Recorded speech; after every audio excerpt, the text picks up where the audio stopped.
twari mu kanama n'abadeclarant douane kandi n'aba importateur. Ubutumwa rero twari tubafitiye subundi tugize iminsi turaba ibi bihugu bikoresha umuhora wo hagati twita corridor central, ni ibihugu bitanu tujejwe gukurikirana: Tanzania, Congo, Burundi, u Rwanda n'Ubuganda.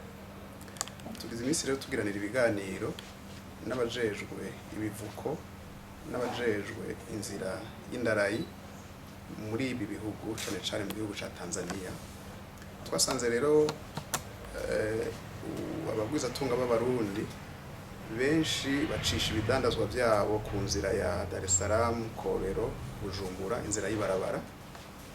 Hanyuma rero iyo nzira y'ibarabara uravye ibiciro byayo ukabigereranya niyo bacishije ibidandazwa ku nzira y'indarayi, twasanze hari itandukaniro.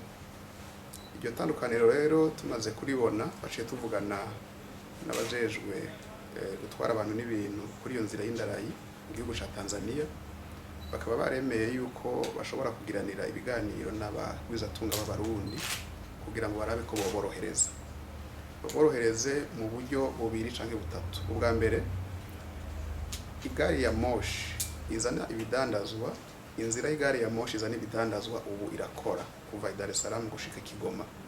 Ejo niyo twaravyiboneye. Ico ni cambere.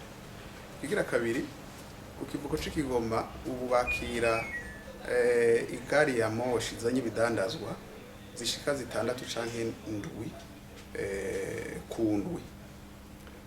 Muri izo gari ya moshi 6 ziba zizanye nk'amatoni, kuko gari ya moshi imwe irashobora kuzana amatoni 800, ziba zizanye amatoni ashika hafi 5,000.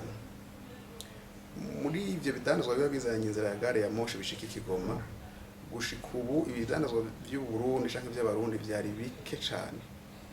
Tugasha rero twibaza tuti uravye ngene ikivuko ca Kigoma kiri hafi y'ikivuko c'i Bujumbura, byoba byiza abadandaza b'abarundi n'aba babafasha muri ibi vya transport international abadeklara bamenye yuko iyo nzira ikora, kugira ngo bashobore kugenda bavugane n'ababijejwe muri Tanzania, bashobore kubagabaniriza ibiciro, bashobore gucisha ibidandazwa kuri iyo nzira y'indarayi. Kuko mu biharuro tumaze gukora twasanze hari akarusho gashika kuri 40% uravye ibiciro bahora batanga baciye mu nzira ibarabara. Ntituvuze yuko byose bigiye kuva ku ibarabara, ariko kandi ni vyiza yuko niyo nzira y'indarayi bayimenya kwikora, bakamenya n'akarusho kayo, kuko igihe ibidandazwa bishitse ngaha bizimbutse, si umudandaza wenyene ahungukira, n'umuguzi arahungukira.